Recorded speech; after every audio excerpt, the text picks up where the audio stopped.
আকাশবাণী শিলচর।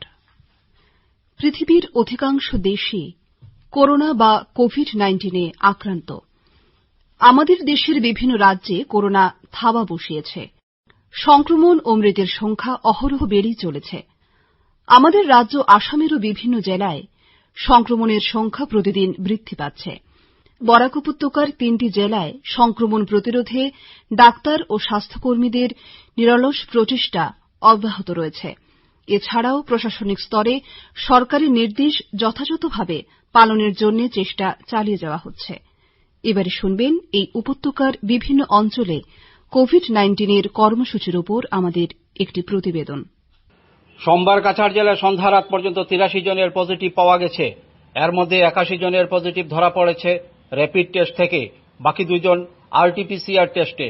এদিন জেলায় মোট 1358 জনের র্যাপিড টেস্ট করা হয়েছে। জেলা স্বাস্থ্য বিভাগ সূত্রে খবর জানানো হয়েছে। অপরদিকে গত 24 ঘণ্টায় শিলচর মেডিকেলে একজন কোভিড রোগীর মৃত্যু ঘটেছে, যিনি করিমগঞ্জ জেলার বাসিন্দা। মেডিকেলে ভর্তি হয়েছেন 16 জন এবং ছাড়া পেয়েছেন 29 জন রোগী। বর্তমানে মেডিকেলে অক্সিজেন সাপোর্টে রয়েছেন 40 জন। এছাড়া সংকটজনক অবস্থায় আছেন 21 জন কোভিড রোগী। এ সমস্ত ব্যাপারে মুখপাত্র ডক্টর ভাস্কর গুপ্তের কাছ থেকেই শোনা যাক।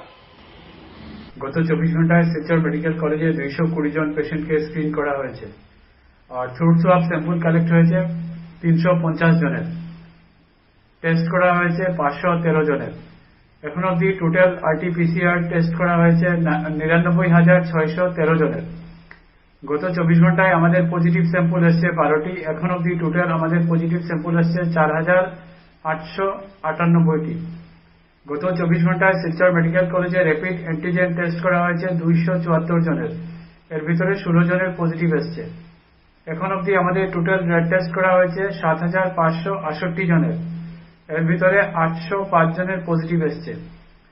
গত 24 ঘন্টায় আমাদের 16 জন পেশেন্ট ভর্তি হয়েছেন এবং 29 জন পেশেন্ট ডিসচার্জ হয়ে গেছেন।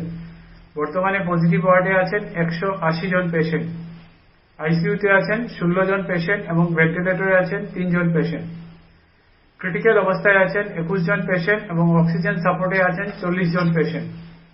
গত 24 ঘন্টায় শিলচর মেডিকেল কলেজের একজন পেশেন্টের ডেথ হয়েছে, উনি করিমগঞ্জ ডিস্ট্রিক্টের। এখন অবধি আমাদের টোটাল অ্যাডমিশন হয়েছে 1,891 জনের এবং ডিসচার্জ হয়ে গেছেন 1,580 জন। এখন অবধি 131 জন রোগী করোনা সংক্রান্ত ডিজিজে মারা গেছেন। এর ভিতরে 54 জন কনফার্ম করোনা ডেথ আর 118 জন ডোনার প্লাজমা ডোনেট করেছেন এবং 227 জন প্লাজমা রিসিভ করেছেন। আকাশবাণী শিলচর কেন্দ্রের পক্ষে আমি রতন দেব। হাইলাকান্দি জেলার আজ সর্বশেষ করোনা পরিস্থিতি আমাদের সামনে তুলে ধরলেন হাইলাকান্দি জেলা তথ্য ও জনসংযোগ আধিকারিক তথা কোভিড নোডাল অফিসার সাবির নিসাত। তিনি জানালেন, आज सोमवार हुई यानी वो जो हेल्थ बुलेटिन रिलीज हुआ थोड़े पहले तो 21 पॉजिटिव केसेस हैं आज और रेट है 16। तो सब मिलाकर के 2,781 पॉजिटिव केसेस हो गए और ये रेट है 1,527 और आज 21 पॉजिटिव है और 185 नेगेटिव है। और उसके बाद आज मतलब 852 स्वाब सैंपल लिया गया है। वो मतलब रैट भी है और आरटीपीसीआर भी है। तो सब मिलाकर के हम लोग अभी 59,587 स्वाब सैंपल्स हम लोगों ने दिया है, मतलब रैट और आरटीपीसीआर।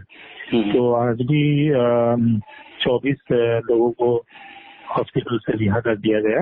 तो सब मिलाकर के अभी डिस्चार्ज पेशेंट है 2,452 और अभी जिला में एक्टिव केसेस है 310। तो यही है और हम लोग को 325 रिजर्व सब भी आना बाकी है। तो यही है और होम आइसोलेशन में 100 लोग अभी होम आइसोलेशन में सिम्टोमेटिक पेशेंट्स। वैसे तो आपने जो सवाल पूछा है मतलब अभी देखिए पॉजिटिविटी रेट तो मतलब कहीं कई जगह पे ज्यादा है, कई जगह पे कम है। जैसे म्यूनिसिपल एरियाज में अभी 5% से भी ज्यादा है, 5% से भी म्यूनिसिपल एरिया। और बाकी जो मार्केट प्लेसेस है तो जैसे 5 ग्राम हो गया, उसके बाद कपिलचरा और उसके बाद अलगापुर, यहाँ पे कम से कम अभी 9 से 10% वैसा पॉजिटिविटी रेट है। अच्छा, तो वैसा है। और दूसरी बात है, हम लोग को मतलब अभी स्वैब के लिए लोग आ रहे हैं, मतलब वैसे नहीं है। और हम लोगों ने स्टार्ट कर दिया मतलब नेशनल हाईवे में भी, और जो गांव पंचायत है, काफी गांव पंचायत में भी हम लोग कर रहे हैं रैट। और दूसरी बात है, हम लोग ये स्कूल्स में भी कर रहे हैं अभी। और दूसरी बात है, टीचर्स लोगों को भी हम लोगों ने अपील किया है, मतलब वो उन लोग आए और रेड करवाए, क्योंकि क्लासेस जो अभी 30 तारीख तक बंद ही होगा, 30 सितंबर। उसके बाद जो खोलेंगे स्कूल, खोलने का पहले इन लोगों को मतलब ये रेड करवाना मैंडेटरी है। तो उन लोग भी आए और रेड करवाए, और ज्यादा से ज्यादा होने से हम लोग को रेड आइसोलेशन भी हो जाएंगे और ट्रीटमेंट भी शुरू हो जाएंगे। और ये डरने का सवाल भी नहीं है, there shouldn't be any fear साइकोसिस, क्योंकि हम लोग को एक्टिव केसेस देखिए सिर्फ अभी 310 केसेस हैं। और दूसरी बात है, रिकवरी रेट काफी अच्छा है, हम लोगों को 80% से अबव है रिकवरी रेट। तो इट्स हेल्दी साइन। तो लोग आना चाहिए और ट्रीटमेंट करवाना चाहिए, क्योंकि अगर घर में बैठा रहेंगे तो और कॉम्प्लिकेशंस ज्यादा बढ़ जाएंगे। और ऐसा भी है जहाँ पे आपको ऑक्सीजन, अगर आपको सैचुरेशन लेवल अगर कम हो गया किसी वजह से, तो ट्रीटमेंट मतलब देने में मतलब काफी मुश्किल परेशानी होती है। और इसीलिए फैटिलिटी रेट भी ज्यादा है। मतलब not only I am speaking about Hailakandi, Cachar, Karimganj है और अदर पार्ट्स ऑफ स्टेट। तो यही बात है, तो हम लोग को पहले जो सिम्टम्स अगर दिखाया जाए तो सिम्टम्स के मुताबिक हम लोगों को आकर के रेड करवाना चाहिए। तो यही it's the best way to arrest the spread of कोविड-19। ये जो कम्युनिटी ट्रांसमिशन है, इसे हम लोग रोक सकते हैं थ्रू रैट ओनली। और एडमिनिस्ट्रेशन ज्यादा फोकस है अभी रैट के ऊपर है, ज्यादा फोकस है। और देखिए, अगर रैट में अगर किसी को अगर पॉजिटिव भी आ जाए तो कोई चिंता का विषय नहीं, क्योंकि वो लोग हॉस्पिटल में तुरंत ले जाएंगे और या कोविड केयर सेंटर में, और ट्रीटमेंट भी तुरंत शुरू हो जाएंगे। तो वैसा है। और अगर पॉजिटिव निकला तो यही बात है, और नहीं तो हम लोग RT-PCR के लिए फिर होम आइसोलेशन में रहना पड़ेगा, इनकेस रैट के अंदर अगर नेगेटिव रिजल्ट निकला तो। आप दिन के maximum 7 days we will have to stay at home. Akashvani Silchar কেন্দ্রের পক্ষে অনির্বাণ জ্যোতি গুপ্ত। হাইলাকান্দি জেলায় করোনা পরিস্থিতি নিয়ে নানা প্রশ্নের উত্তরে জেলা শাসক মেঘনিধি দাহাল জানান, काफी केसेस मिल रहे हैं। करीब 2700 से ऊपर केस आज के दिन में हमारे हो चुके हैं। तो कोविड का परिस्थिति तो अभी भी गंभीर ही है। তো রেট RT-PCR এগুলো চলছে বেশি করে? जी, टेस्टिंग तो देखिए हम लोग तो बहुत पहले से ही एकदम नॉन स्टॉप कर रहे हैं, लेकिन बीच में लॉकडाउन के समय पे थोड़ा हमारा टेस्टिंग का रेट कम हो गया था।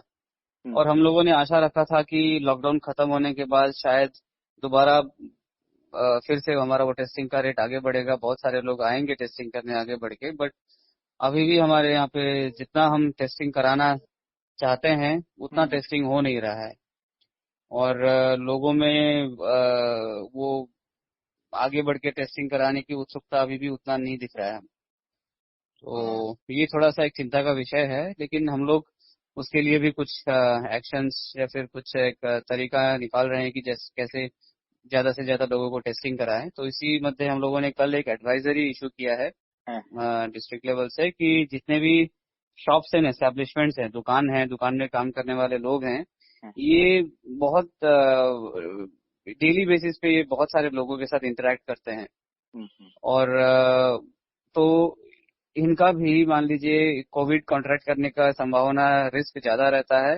और ये अगर कोई पॉजिटिव है तो इनके थ्रू बाकी लोगों में फैलने का भी संभावना ज्यादा रहता है। बिकॉज खाली शॉप्स एंड एस्टेब्लिशमेंट नहीं, अदरवाइज भी ऐसे जॉब जहाँ पे बहुत सारे लोग एक दूसरे के साथ इंटरेक्ट करते हैं, जैसे हमारे ऑफिस में भी हो, सरकारी ऑफिस हो, दुकान हो, तो इन सब सेंटर्स में इस टाइप के प्रोफेशन में जितने भी लोग हैं, इनको हम फोकस तरीके से टेस्टिंग करना चाहते हैं। और इसी को मद्देनजर रखते हुए कल हम लोगों ने एक एडवाइजरी इशू किया है कि सारे merchant association, shops and establishment अपने आप को अपने वर्कर्स को टेस्ट करवाएंगे और वो पीरियोडिक होगा, ये नहीं कि एक बार टेस्ट कराने से फिर हो गया। 10-15 दिन में एक बार सबको टेस्ट कराते रहना चाहिए, ताकि ये कोविड संक्रमण को आगे फैलने से हम रोक सकते हैं। इसके अलावा हम लोगों ने अभी ब्लॉक लेवल पे भी थोड़ा इंटेंसिव टेस्टिंग करने का प्लान बनाया है। तो सारे बीडीओज की अगुवाई में हम लोगों ने ये प्लान बनाया है कि वो पंचायत के सारे फंक्शनरीज और जितने भी ब्लॉक में आने वाले लोग हैं सबको टेस्टिंग करवाएं। और जितने भी आज के दिन में मान लीजिए ये MG नरेगा से लेके 14 फाइनेंस के काम चल रहे हैं, मैं इनमें भी लोगों को टेस्टिंग करवाने के लिए मैं थोड़ा सा फोकस कर रहे हैं। तो यही सब चीजों में ध्यान दिया जा रहा है। अभी हमारा जितने लोग मान लीजिए कोविड पॉजिटिव होते हैं उनको तो डेली कॉल सेंटर से हमारा फोन जाता है। इसके अलावा भी हम लोग DIPRO के थ्रू, FLS साउंड सिस्टम के थ्रू और अन्य सारे माध्यम से भी इस चीज को मतलब ये करते रहते हैं, प्रचारित करते रहते हैं, लोगों को आग्रह करते रहते हैं। लेकिन उसका जितना रिजल्ट हम एक्सपेक्ट कर रहे हैं उतना रिजल्ट हमको नहीं मिल रहा है, क्योंकि अभी लोगों को ये लगता है कि मास्क नहीं पहनने से भी ठीक है। शायद मास्क अगर कोई पुलिस वाला नहीं देख रहा है तो मास्क नहीं पहनते हैं, कोई कुछ नहीं देख रहा है तो नहीं करेंगे भीड़ भाड़ में भी। ये थोड़ा सा चिंताजनक एक विषय है। पुलिस और हम लोग तो हर जगह से इसको एकदम बहुत ही रूथलेस तरीके से इसको हम इन्फोर्स कर रहे हैं कि कोई मास्क नहीं पहना हुआ पकड़ा गया तो उसको ऑन द स्पॉट फाइन ले लेते हैं। लेकिन बात यह है कि फाइन लेना हमारा उद्देश्य नहीं है। हमारा उद्देश्य ये है कि लोग खुद ही सतर्क होकर मास्क पहन के बाहर निकले, ताकि ये कोविड की संक्रमण को फैलने से हम रोक सकते हैं। लेकिन ये सब चीजें चिंता का विषय ये है, दुर्भाग्य का विषय यह है कि अभी भी बहुत लोग हैं जो बिना मास्क पहने बाहर निकल लेते हैं। तो हमको पुलिस के लोगों को मतलब पुलिस को उनको कार्रवाई करना पड़ता है। तो ये सब में देखिए, और ऊपर से दूसरा चिंता का विषय ये है कि देखिए पुलिस भी तो इंसान है और कोई मान लीजिए कि पुलिस भी थोड़ा सा झिझकते हैं कभी कभी कि किसी पर्टिकुलर लोगों के सामने एकदम एक्सपोज होने में, क्योंकि उनके भी तो रिस्क है। तो इसमें भी हम कुछ स्ट्रेटेजी बना रहे हैं ताकि जो ऑलरेडी कोविड होके रिकवर हो गए हैं पुलिस के दल हैं उनके थ्रू, उनके सहयोग से थोड़ा सा इन्फोर्स किया जाए। इस टाइप का प्लान भी बना रहे हैं। अभी तक तो टीचर सबको टेस्टिंग हम लोगों ने करा के हैलाकंदी डिस्ट्रिक्ट का एक लेवल हम लोगों ने सबका करा लिया है, और आगे क्या होगा वो तो अब गवर्नमेंट का डिसीजन है। কোভিড কেয়ার সেন্টারগুলোতে রিফ্রেশমেন্ট ব্যবস্থা ঠিক চলছে? जी, अभी ये तो आप लोगों ने शायद देखा होगा, कुछ दिन पहले से हम लोग थोड़ा सा पॉजिटिव न्यूज भी दे रहे हैं, क्योंकि मैंने ये नोटिस किया है कि जितने भी मान लीजिए कभी कुछ खाने में प्रॉब्लम हो गया, ये हो गया, तो इस टाइप के जो न्यूज है वो बहुत ज्यादा ये हो जाता है, पब्लिसाइज और बहुत पॉपुलर हो जाता है। लेकिन जो पॉजिटिव जो फीडबैक है वो बिल्कुल ही पॉपुलर नहीं होता है, क्योंकि और लोगों में हमेशा ये आशंका रहता है कि वहाँ पे बिल्कुल ही फैसिलिटी खराब है, खाना बिल्कुल खराब है। तो हम लोगों ने इस चीज को एड्रेस करने के लिए थोड़ा सा एक पॉजिटिव कवरेज का, और या फिर पॉजिटिव इन द सेंस वो जितने भी लोग वहां से मान लीजिए ट्रीट होके निकल रहे हैं, चिकित्सा पाके निकल रहे हैं, उन सबका हम लोगों ने इंटरव्यू लिया और बहुत सारे लोगों का बहुत अच्छा कहना था। तो वो सब चीजें हमने पब्लिसाइज किया ताकि लोगों को पता चले कि देखिए ये ऐसा नहीं है, वहाँ पे सुविधाएं अच्छी सुविधाएं हैं। हाँ जी, अच्छा हो गया है रिफ्रेशमेंट का व्यवस्था। बाकी भी डॉक्टर्स का चेकअप भी टाइमली होता है, तो काफी अच्छा फीडबैक था उनका। तो खैर अभी ये हम तो जितना हो सके पूरी कोशिश कर रहे हैं। इनफैक्ट आज के दिन में हमारे कोविड केयर सेंटर में ऑक्यूपेंसी 50% से भी नीचे है। हम लोग तो तैयार है करीब 1000 से लेके 1500 लोगों तक को भी ट्रीट करने के लिए, लेकिन उतनी मात्रा में लोग खुद को टेस्टिंग कराने के लिए आगे बढ़ के नहीं आ रहे। और इसी बीच दुर्भाग्य का खबर यह है कि कभी कभी ऐसा खबर मिलता है कि कोई एकदम लास्ट मोमेंट पे आ जाते हैं हॉस्पिटल पूरा सिम्टम्स के साथ, और तब फिर हम लोग उनको बहुत देर हो जाती है उनको बचाने में। और तो ये सब थोड़ा सा चिंता का विषय है। अभी भी हम लोग को वही करते हैं, अनुरोध करते हैं कि खुद को टेस्ट करवा लेना चाहिए, खुद के लिए भी और घर में अपने मान लीजिए कोई बुजुर्ग लोग हैं या फिर ऐसे थोड़ा रिस्क पॉपुलेशन है। और ये भी कहना उचित नहीं रहेगा कि ये खाली बुजुर्ग लोगों को ही खाली अफेक्ट करता है, क्योंकि आप अगर डेथ एनालाइज करते हैं आसाम की भी, तो बहुत सारे नौजवान का भी जान गया है।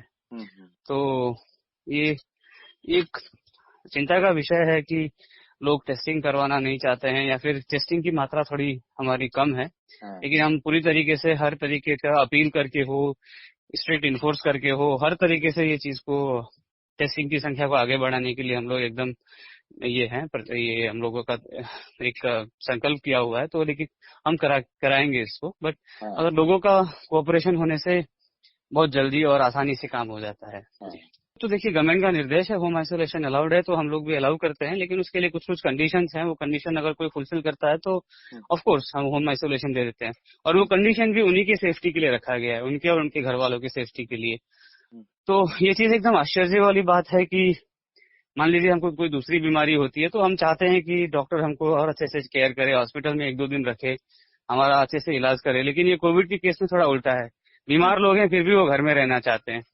तो ये कुछ कुछ है जो हम मेडिकल एडवाइस के विपरीत तो काम नहीं कर सकते, बट मैक्सिमम केसेस जहाँ पे ये गवर्नमेंट का जो गाइडलाइंस है कि होम आइसोलेशन कैसे किस कंडीशन में दे सकते हैं, वो फुलफिल होने पे हम लोग दे देते हैं। সবশেষে স্বাস্থ্যবিধি মেনে চলার ব্যাপারে জেলাবাসীকে কি বলার আছে? मेरा तो हमेशा से यही अनुरोध है, आप लोग तो शायद न्यूज भी फॉलो करते हैं, देश विदेश में क्या हो रहा है ये देखते हैं, आसाम में क्या हो रहा है ये आप सब जानते हैं। तो आप लोगों को तो ये निश्चय पता होगा कि अगर ये कोविड संक्रमण फैल जाएगा, अगर ज्यादा मात्रा में फैल जाएगा तो इसका रेस्पॉन्स करने का हमारा कैपेसिटी लिमिटेड है। तो हम हो सकता है कि उस तरीके से रेस्पॉन्स ना दे पाए अगर बहुत ज्यादा मात्रा में केसेस फैल गए। यहाँ तक कि ऑक्सीजन अवेलेबिलिटी की भी चिंता आ रही है कि शायद इतना ऑक्सीजन हमारे देश में, स्टेट में इतना है क्या जितना जरूरत है, और बहुत सारी चिंता का विषय है। अब जाके बहुत अभी भी हमारे डिस्ट्रिक्ट में आईसीयू का फैसिलिटी सेटअप हुआ नहीं है, उसमें भी और थोड़ा समय लगेगा सेटअप होने में। तो सबसे बेटर सोल्यूशन, सबसे बेटर स्ट्रैटेजी कोविड के अगेंस्ट यही है कि खुद को कोविड से बचाएं।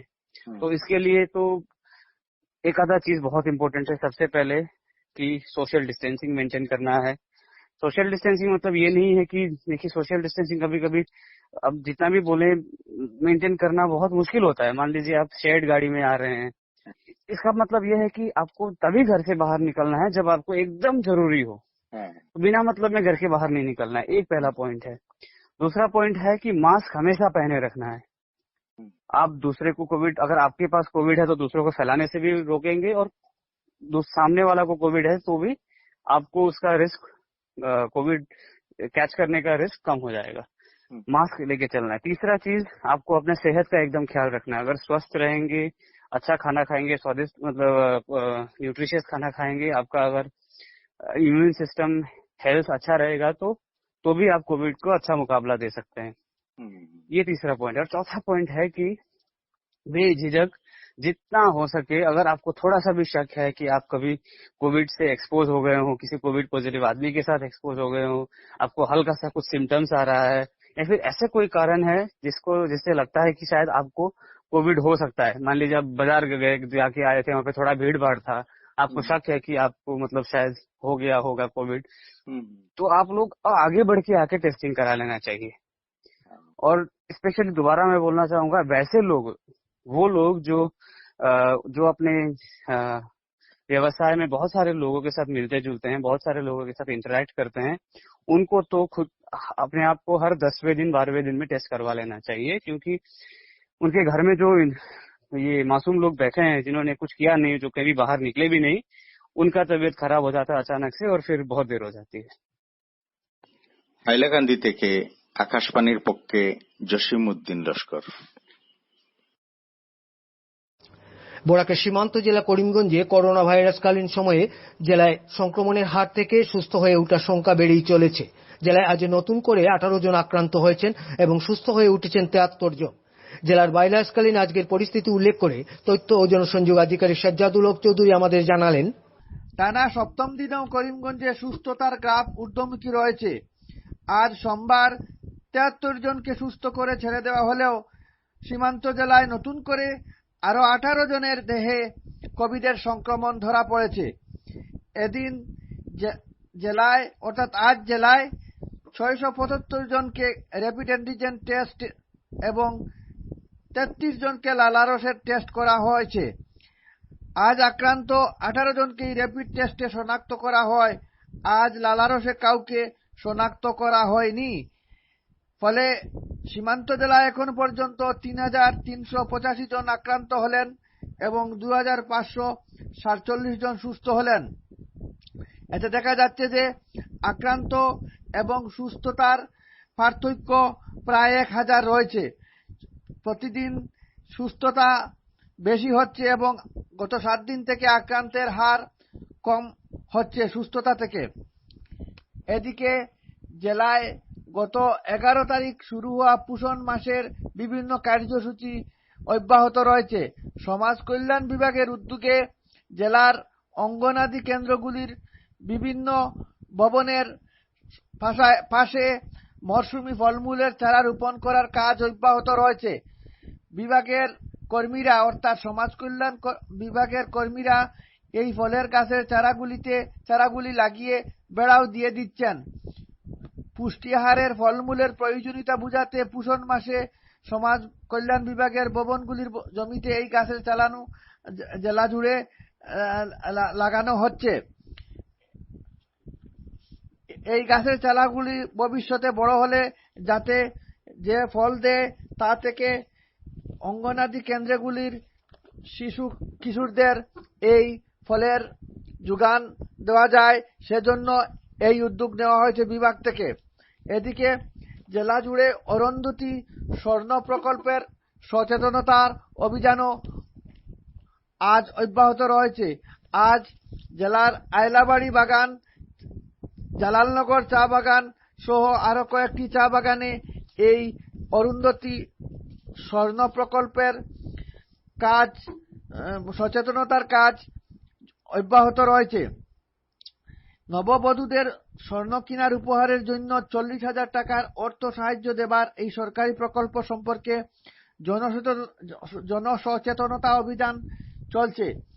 নববধূ যাদের পিতামাতার বার্ষিক আয় ৫ লক্ষ টাকার নিচে এবং বয়স ১৮ বছরের উপর, তারা এই প্রকল্পের জন্য দরখাস্ত জমা দিতে পারেন। পাত্রপাত্রী উভয়ই ন্যূনতম মাধ্যমিক পাস হতে হবে। তবে আজ সচেতনতা সভায় চা বাগানগুলিতে জানিয়ে দেওয়া হয়েছে যে চা বাগানের ক্ষেত্রে মাধ্যমিক পাস না হলেই আবেদন করা যাবে। আবেদনে পাত্রপাত্রীদের উভয়ের voter card, 2 copy photo, bank account, মা বাবার ইনকাম সার্টিফিকেট এবং জিপি থেকে প্রথম বিবাহের একটি সার্টিফিকেট লাগবে। এছাড়া বিবাহ রেজিস্ট্রিও হতে হবে। বিশদ বিবরণ জেলার সাব রেজিস্ট্রার অফিসগুলিতে পাওয়া যাবে। জেলার সাব রেজিস্ট্রার এর কার্যালয়গুলির উদ্যোগে জেলা জুড়ে এই সচেতনতা অভিযান জারি রয়েছে। এদিকে সোমবার দিনও কোভিড বিধি সম্পর্কে সমগ্র জেলা জুড়ে স্বাস্থ্য জনসচেতনতা অব্যাহত রয়েছে। করিমগঞ্জ থেকে শিলচর আকাশবাণীর পক্ষে নবেন্দু দাস। এতক্ষণ শুনলেন কোভিড-19 উপর আমাদের কেন্দ্রের একটি বেতার প্রতিবেদন। সাক্ষাৎকার ও শব্দগ্রহণে ছিলেন অনির্বাণ জ্যোতি গুপ্ত, রতন দেব, জসিম উদ্দিন লস্কর ও নবেন্দু দাস। সম্পাদনা অভিজিৎ নাথ, প্রযোজনা দিব্যজ্যোতি পুরকায়স্থ।